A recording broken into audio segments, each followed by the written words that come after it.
કોઈ ચા વેચીને અમીર થાય છે તો કોઈ ગટરનું પાણી પીને.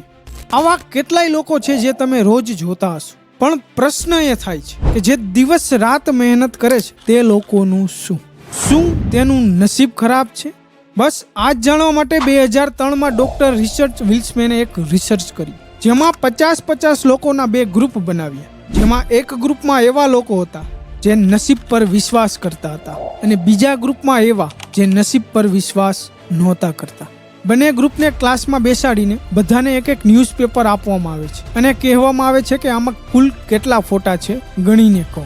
છાપામાં બીજા પાને એક હિન્ટ હતી જેમાં લખેલું હતું કે આમાં કુલ કેટલા ફોટા છે. અમુક લોકોએ 10 થી 15 મિનિટમાં જવાબ આપ્યો, પણ મજાની વાત તો એ છે જે ગ્રુપ પોતાની જાતને લકી માનતું હતું તેને 10 થી 15 સેકન્ડમાં જવાબ આપ્યો. છેલ્લે આ રિસર્ચનું તારણ એવું નીકળ્યું, લક બરાબર ઓપોર્ચ્યુનિટી પ્લસ પ્રિપેરેશન. મતલબ તમે જેવું વિચારો છો તેવા થઈ જાઓ છો.